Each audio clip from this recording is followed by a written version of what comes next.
manchettes aujourd'hui, dévoilement de l'équipe de course du musée Gilles Villeneuve. Donc bonjour, ici Chloé Lemont pour ce bulletin d'information du 31 mai sur les ondes de CTRB, votre télévision régionale et communautaire. Donc débutons le bulletin d'information avec une nouvelle concernant l'équipe de course du musée Gilles Villeneuve, comme je l'ai mentionné en manchette. Donc samedi le 29 mai, le musée Gilles Villeneuve a présenté son équipe de course pour la saison 2021. On écoute Alain Bellumeur, le directeur général, à ce sujet. Oui, samedi, on a présenté nos deux voitures qui vont courir cet été, cet automne, dans la série Nissan Sentra, mais dans la division Micra, les petites autos Micra. Donc, nos deux pilotes, on va présenter les nouvelles couleurs de l'auto.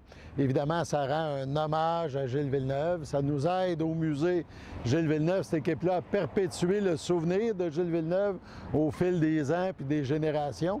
On a présenté aussi nos deux pilotes, Marie-Soleil Labelle, qui est la plus jeune des pilotes dans cette catégorie-là. Et l'an dernier, c'était sa première saison. Là, ça sera sa deuxième avec l'équipe de course Musée Gilles Villeneuve.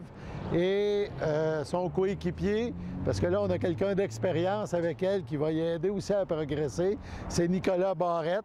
Donc, c'est sa cinquième saison, je crois, avec cette série-là. Donc, on espère que ça se déroule bien cet été, mais nous, évidemment, c'est pour cette équipe-là, on veut que ça soit que cette équipe-là soit un trait d'union entre les générations. C'est un peu, c'est pour ça c'est deux jeunes, surtout Marie-Soleil, qui est toute jeune.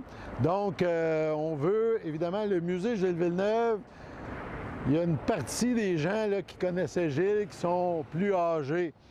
Mais on veut faire connaître Gilles aussi aux plus jeunes, aux adolescents, tout ça. Fait qu'on pense avec des pilotes plus jeunes que Nicolas puis Marie-Soleil soient des beaux traits d'union, justement pour perpétuer le souvenir de Gilles au fil des ans puis des générations. Parfait. Puis les couleurs, c'est les couleurs qu'on voit derrière le rouge et jaune? Bien évidemment, c'est une belle voiture colorée, super belle et super jeune. On est très fiers, ça va être très beau sur la piste, mais on espère aussi qu'il y aura des bons résultats.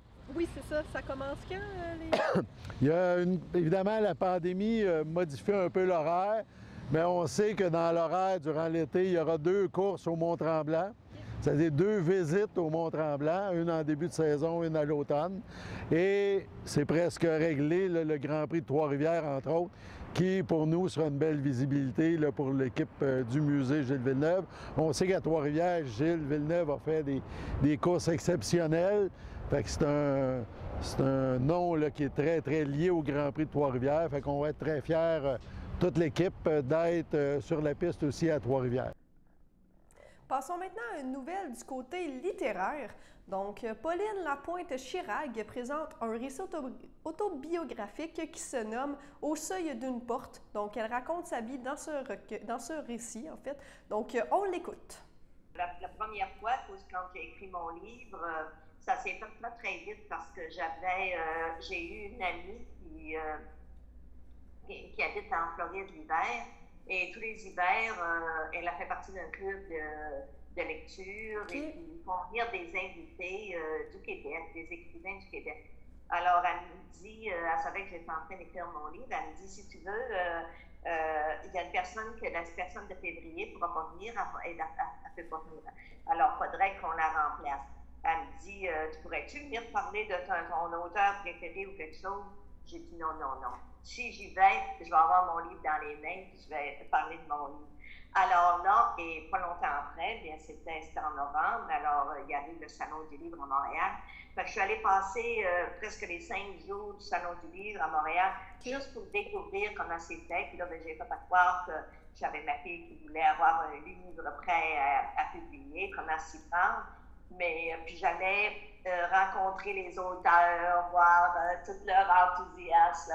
Alors j'ai passé ça et là j'avais imprimé 25 livres et puis je suis allée présenter mes livres en Floride. Et là, bien quand je les ai présentés de mes alternants, elle m'a dit tu vas parle de comment est-ce qu'on fait quand on s'y prend pour écrire un livre. Alors c'est ça comme ça, moi j'ai fait mes recherches par moi-même. Puis je les ai hérités sous le nom d'héritage du cœur. Je me suis réveillée une nuit, puis l'héritage du cœur m'est venu à l'esprit, puis là, ben, j'ai filmé tout de suite. Quand on écrit puis qu'on est passionné, on vient, tu sais, on se lève la nuit, puis là, on a quelque chose, puis je reviens travailler sur l'ordinateur, puis je cherche l'héritage du cœur, il n'était pas pris. Alors là, j'étais contente, ça fait que j'avais mon nom comme héritage du cœur. Mais ça demande beaucoup, beaucoup de résilience, de compréhension pour que les gens... Moi, ce que je conseille à quelqu'un qui veut écrire, c'est d'avoir dès le début quelqu'un qui le suit.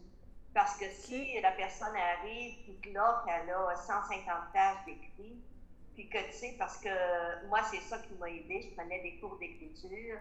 Et mon professeur, je lui envoyais là, par étapes. Puis là, ben, elle disait, tu sais, ce qu'elle a corrigé, qu'elle met en rouge ou quelque chose, on s'aperçoit les critères qu'on fait, tu sais, selon notre façon de s'exprimer, qu'est-ce qu'on peut changer. Et puis là, on apprend tout de suite. Mais quand j'ai vu, moi, que plusieurs, c'est dommage, parce que quand ils présentent ça juste une fois faite à quelqu'un, puis que là, la personne lui dit, ben il y a beaucoup de changements, il y a beaucoup de choses.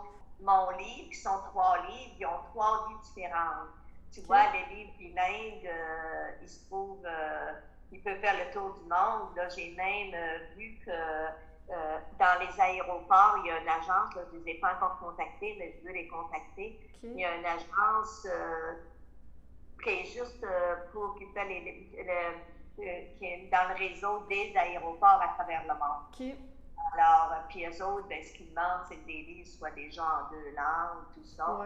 Fait que, puis tu sais, puis le livre bilingue par les immigrants, il a emmené quelque chose, puis mon livre français, ben, à tous les niveaux. Fait que c'est étonnant de voir comment est-ce que un livre peut voyager beaucoup plus que nous, hein. C'est comme l'histoire du papillon.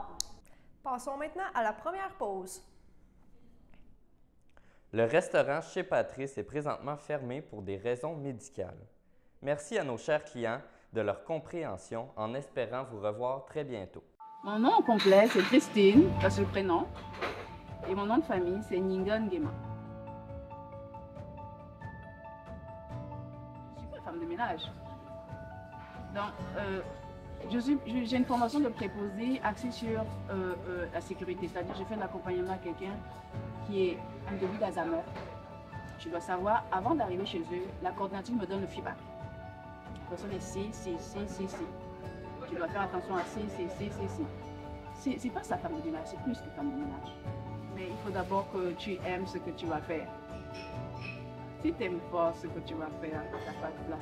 Moi, je pense qu'être préposé, c'est comme être avocat, c'est comme être médecin. C'est un métier comme un autre, mais il faut l'aimer.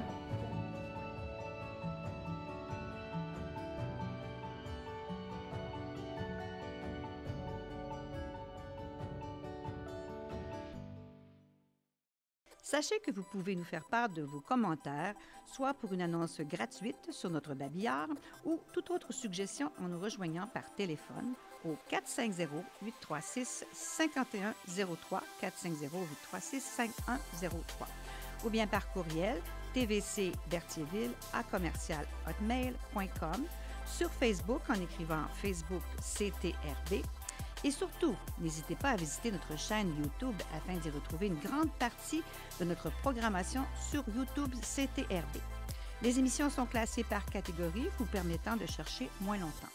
Vous pouvez aussi cliquer sur le rectangle rouge « S'abonner » pour être à l'affût des dernières émissions enregistrées.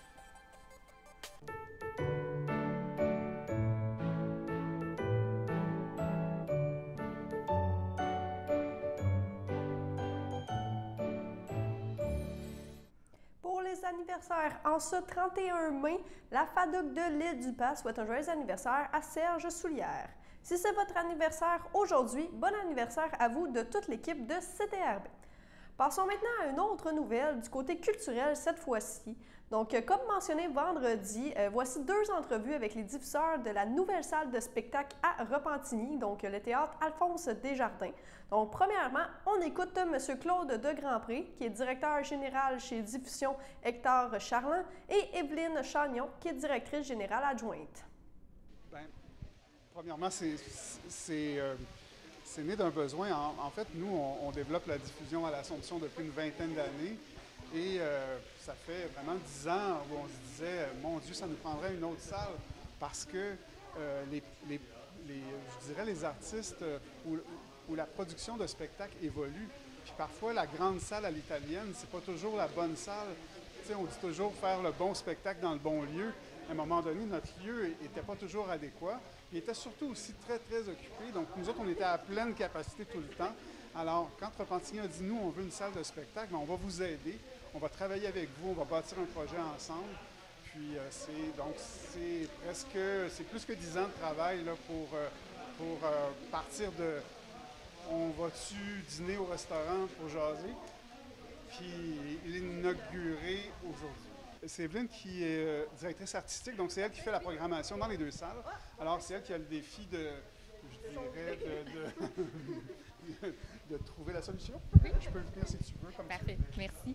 Ben, en fait, c'est vraiment d'imaginer des programmations qui vont être complémentaires. Donc, c'est qu'un spectateur pourrait avoir envie d'aller voir à l'Assomption ou à Repentigny. Ce qui est certain pour le théâtre Alphonse Desjardins, on se retrouve avec un nouveau lieu, avec des nouvelles capacités, que ce soit des capacités techniques, notamment une formule cabaret ou même une formule qui permet de faire des spectacles debout. Donc, c'est sûr que ça va nous permettre d'aller ailleurs, d'élargir nos horizons, d'aller à la rencontre de d'autres artistes qu'on a peut-être moins accueillis par le passé.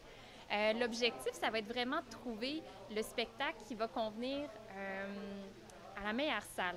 Donc, vraiment d'assurer que le spectateur va avoir la meilleure rencontre avec l'artiste, le caractère plus intimiste du théâtre Alphonse Desjardins, la proximité avec les spectateurs. C'est sûr que ça va venir teinter la programmation.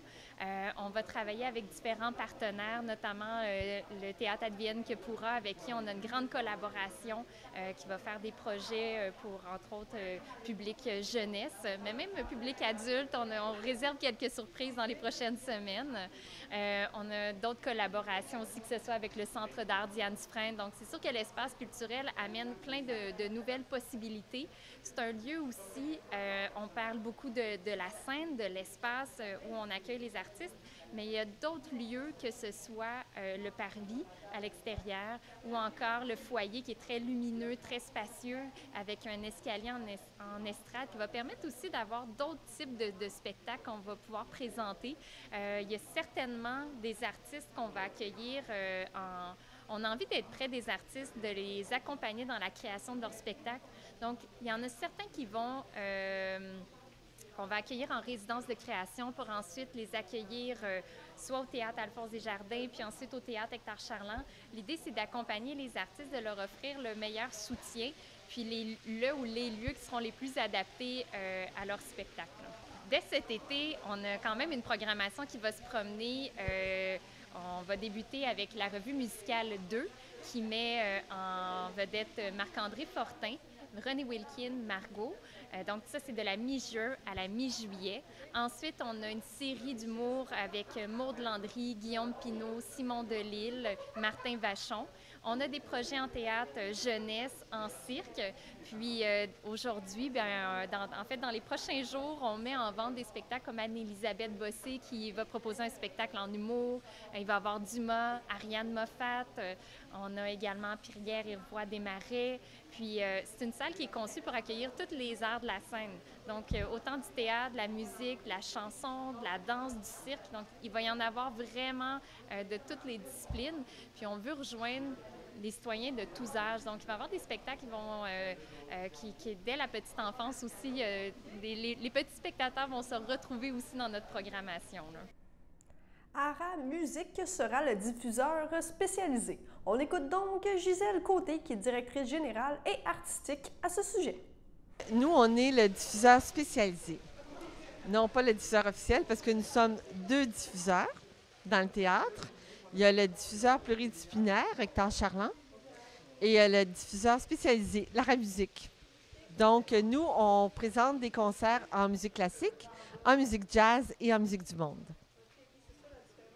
C'est ça la différence. On présente aussi des concerts pour les écoles, des concerts scolaires, c'est-à-dire des concerts classiques animés, ludiques, éducatifs.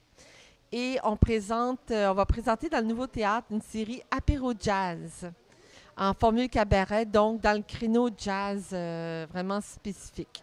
Au fait, depuis 6 ans, on a créé la tradition de faire la présentation en décembre du Messie de Handel. Donc, on l'a fait il y a 2 ans, on l'a fait il y a 4 ans et on va le faire en décembre. Mais avant, on le faisait à l'église qui est derrière moi. Mais cette fois-ci, ça va être dans le théâtre et ça va nous permettre d'accueillir 375 personnes. Et avec un orchestre, des chanteurs et le chef d'orchestre qui dirige du clavecin, comme faisait Handel quand il l'a écrit. Donc ça, c'est une petite idée de notre programmation, un petit concert phare là, qui me tient à cœur, parce qu'on veut créer cette tradition-là biannuelle de recevoir le Messie ici à Repentigny. Donc, demain, nous vous présenterons des images de l'exposition Tess le corps, qui est l'exposition qui est disponible au Centre d'art Diane Dufresne, donc le voisin du théâtre Alphonse Desjardins. Passons maintenant à l'astrologie. Donc, comme chaque lundi, Xavier Lemire nous fait sa chronique astrologie de cette semaine. On l'écoute. Alors, bonjour tout le monde, j'espère que vous allez bien. Donc, c'est moi, Xavier, pour la capsule astrologie de cette semaine. Donc, on va commencer comme à notre habitude avec le signe du Bélier. Pour le Bélier, cette semaine, vous avez du pain sur la planche, le succès n'arrive pas sans effort, mais vous êtes motivé à vous donner un bon coup de pouce pour arriver à vos objectifs. Bonne nouvelle, votre entourage prend le relais dès que vous flanchez, une preuve d'attachement à votre égard. Côté cœur, on s'aime beaucoup sans se comprendre malgré tout si vous êtes en couple. C'est dommage, mais le plus cette semaine, semez, attendez et oubliez. Les paramètres extérieurs se mettent en place pour que la récolte soit abondante. Pour le signe du Taureau, un nouveau projet vous tend les bras, l'enjeu est élevé et le défi est audacieux. Et grâce à votre confiance et votre nature engagée, vous allez aller de front dans ce projet-là avec endurance et vous allez gagner ce pari. Des papiers à trier, des dossiers à boucler, l'administration et le taureau ne font pas bon ménage et pourtant, vous allez vous y coller cette semaine. Le plus, votre entourage ne se lasse pas de vous écouter, vos conseils les éclairent et les rassurent en même temps. Pour le signe du Gémeaux, faites des acrobaties cette semaine, changement de programme, obligation de revoir ou de reporter vos projets. Mais le Gémeaux est souple, habile à tirer parti des imprévus, donc vous retombez sur vos pieds après avoir bifurqué sur une autre voie. Un peu plus compliqué certes, mais aussi payant à l'arrivée. Le plus de cette semaine, le relationnel est au top, vous trouvez toujours quelqu'un quelque part pour vous aiguiller et vous dépanner. Pour le signe du Cancer, c'est en progrès cette semaine, plein feu sur une nouvelle activité qui prend de l'essor et vous donne du galon. Le succès réjouit autant qu'il peut stresser. Vous êtes partagé entre l'ambition de viser plus haut et la crainte de tomber de haut. Donc, ce qu'on vous donne comme conseil, c'est regarder devant vous, pas trop loin, juste ce qu'il faut pour bien gérer la situation. Le plus de cette semaine, l'amour agit comme un garde-fou, la certitude que l'on vous épaulera en toutes circonstances. Pour le signe du lion, de l'éclat cette semaine, un lion tout en gémeaux, verni par le trio Soleil, Mercure et Vénus qui survole votre signe ami. Les effets sont rafraîchissants côté cœur et les sentiments sont remis à neuf. Des activités à partager, un projet en commun, on s'aime main dans la main. Pour les célibataires, vous allez avoir de la chance cette semaine. Le plus, ce qui était à l'arrêt repart, vous pouvez bouger, tenter l'aventure et sauter le pas, tout ce que vous aimez. Pour le signe du Vierge, rien n'est perdu, une petite mine en début de semaine, la faute à Vénus en Gémeaux qui jette la confusion. Une relation sur laquelle vous misiez beaucoup ne tient pas ses promesses. Et coup de théâtre, jeudi, Vénus bascule en Cancer et renverse la situation à votre avantage. Tout reste possible. Le plus, votre implication dans vos activités incite votre entourage à vous imiter, vous devenez alors un modèle à suivre. Pour le signe du Balance, cette semaine est dans la poche, sur la pointe des pieds avant de faire des bonds au plafond, non. Pour les signes du Balance, votre semaine est dans la poche, donc au quotidien, cela se traduit par une requête que vous formulez du bout des lèvres et contre toute attente, elle est accordée. Vous exultez, heureuse d'avoir du pouvoir d'avancer l'esprit libre, léger et rassuré. Le plus de cette semaine, si c'est une faveur côté cœur que vous réclamez, vous l'obtenez plus grande que vous ne l'espérez. Pour le signe du Scorpion, mettez les voiles anecdotiques hier. L'histoire de pouvoir changer d'air vous fait un bien fou. Partir où, on ne sait pas, mais quel que soit l'endroit, vous ferez le plein espace d'oxygène et de liberté. L'arrivée de Vénus en Cancer relie la famille à ce futur départ, la retrouver ou l'inviter à vous accompagner. Le plus, votre parcours professionnel aussi peut vous amener à bouger. L'horizon s'ouvre et il y a plein de promesses. Pour le signe du Sagittaire, grand écart, vos sentiments balancent entre attirance et antipathie, entre attachement et agacement. Le paradoxe est à mettre sur le compte de l'incompréhension. On se connaît peu et on se comprend mal. Rapprochez-vous, cultivez la relation, vous saurez alors de quel côté vous penchez. Et le plus côté professionnel, le temps est votre allié pour négocier, manœuvrer ou décrocher un nouveau poste. Pour les signes du Capricorne, il y a de l'espoir cette semaine, l'impression de tourner en rond quand soudain une brèche s'entrouvre dans laquelle vous faites bien de vous engouffrer. Rien de précis sur ce qui se cache derrière, mais des indices laissent espérer une amélioration de votre situation. Creusez la piste en nouant des contacts à chaque étape. Et le petit plus de cette semaine, dès jeudi, Vénus en Cancer vous déstabilise. Et ça, c'est tant mieux, il faut y voir l'occasion de vivre de fortes émotions. Pour le signe du Verseau, sans voix, l'œil frise et le cœur s'emballe devant quelqu'un qui vous plaît bien et bien davantage. Le trio Soleil-Mercure-Vénus crée une situation propice à attirer son attention. En couple, ça va bien. Si vous avez des requêtes à faire, votre conjoint va être impatient de vous câliner. Le plus, le sens des affaires est aiguisé cette semaine. Vous menez les négociations avec une dextérité financièrement efficace. Pour le signe du Poisson, vous nagez dans un brouhaha. Comment s'y retrouver dans ce fouillis déconcertant? Vous lisez que Jupiter vous porte chance avant de subir les assauts des planètes en Gémeaux. L'échiquier secoué des opportunités se présente et celles-ci sont à saisir pour renforcer votre position et défendre vos intérêts. Le plus de cette semaine, associé à votre endurance, votre vitalité a le pouvoir de soulever des montagnes et d'atteindre des sommets. Donc, c'était votre astrologie de cette semaine. J'espère que vous avez apprécié et on se retrouve lundi prochain. Bonne semaine tout le monde. Donc, passons maintenant à la pause. Le samedi matin, dès 9h30, nos téléspectateurs sont invités au Super Bingo télévisé diffusé de nos studios de Berthierville. Depuis maintenant une vingtaine d'années, plusieurs adeptes de la télévision régionale se sont partagés un montant de 600 $ disponible chaque semaine lors de cette joute de bingo télévisé. Un animateur et 3 bénévoles se succèdent à la caméra dans le but de vous faire passer une petite heure agréable et payante le samedi matin. On peut se procurer les cartes de jeu chez les dépositaires autorisés participants, c'est-à-dire à Berthierville, le dépanneur Formule 1 rue Gilles Villeneuve, le marché IGA Extra sur la rue Gabrielle Brissette, le marché Métro rue Notre-Dame, la pharmacie Proxime rue Frontenac, le garage Pétroté sur la rue Gilles Villeneuve et à Saint-Ignace de Loyola, le marché Aldo rang Saint-Michel, le dépanneur Le Magasin Esso sur le chemin de la Traverse. C'est un rendez-vous tous les samedis matins à 9h30 sur les ondes de CTRB, votre télévision régionale et communautaire.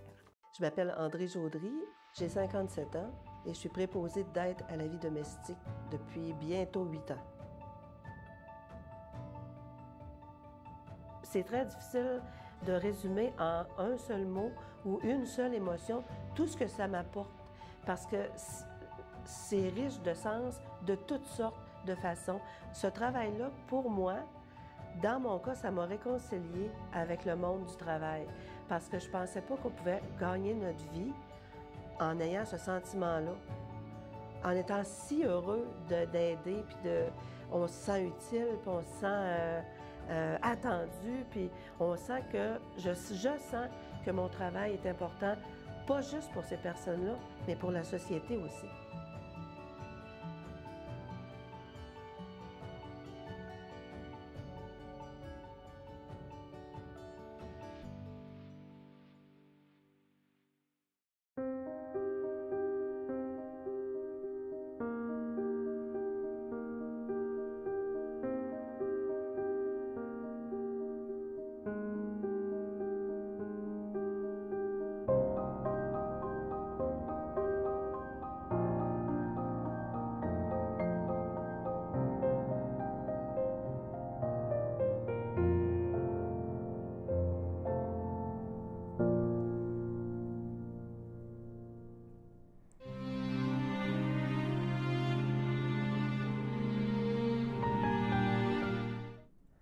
au CHSLD Émile McDuff de Repentigny le 25 mai 2021, à l'âge de 86 ans, est décédée Madame Georgette Rochette, épouse de feu Yvon Deraspe, demeurant à Berthierville, l'ayant précédé ses sœurs et ses frères, Florence, Roland, Jean d'Arc, Jules, Marie-Claire et Raymond. Elle laisse dans le deuil sa fille, Isabelle Charles Robitaille, sa petite-fille Coraliane Latour, Alexis Lafortune, son frère, ses belles-sœurs Jeannette Petitclerc, feu Paul-Émile Rochette, Gertrude Martel, feu Lorenzo Rochette, Richard Rochette, Irène Gingras, ainsi que les membres de la famille, plusieurs neveux, nièces, autres parents et amis. Isabelle tient à remercier le personnel de la résidence Paul Raymond de Radune pour les bons soins accordés à sa mère. Des dons pour la fondation du groupe Santé Arbec seraient appréciés. En raison des circonstances actuelles de COVID-19, la famille a pris la décision de reporter les rituels funéraires à une date ultérieure. Au CHDL de Saint-Charles-Borromée, le 29 mai 2021, à l'âge de 91 ans, est décédé M. Paul-André Plante, époux de Lucienne Deschênes, demeurant à Saint-Ignace de Loyola. Il laisse dans le deuil ses fils, Jules Plante, Pierre Plante, Nicole Savignac, André Plante, Huguette Courchaine, ses petits-enfants, Francis, Guillaume, Isabelle, Karine, Hélène et Caroline, ses arrière-petits-enfants, Évelyne, Antoine, Jordan, Victor, Olivier, Alicia et Livia, ses sœurs, beaux-frères et belles-sœurs, Yolande Plante, feu André Deschênes, Suzanne Plante, Valmore Garceau, Pauline Barry, feu Léon Plante, Maria Deschênes, feu Roger Chaussé, ainsi que plusieurs neveux, nièces, autres parents et amis. La famille accueillera parents et amis en privé sur invitation samedi le 5 juin 2021 et les funérailles auront lieu en l'église de Saint-Ignace de Loyola. En raison des circonstances, les rituels funéraires ont lieu dans l'intimité de la famille. Donc, si vous êtes un membre de la famille éprouvé ou un proche significatif, votre présence doit se faire dans le respect des directives émises par la santé publique en regard à la distanciation physique, au port du masque, au couvre-visage obligatoire et au maximum de 25 personnes qui pourront participer aux funérailles sur demande. Donc, au nom de CTRB et de tous ses employés, nous souhaitons nos plus sincères sympathies aux familles éprouvées. Passons maintenant à la météo.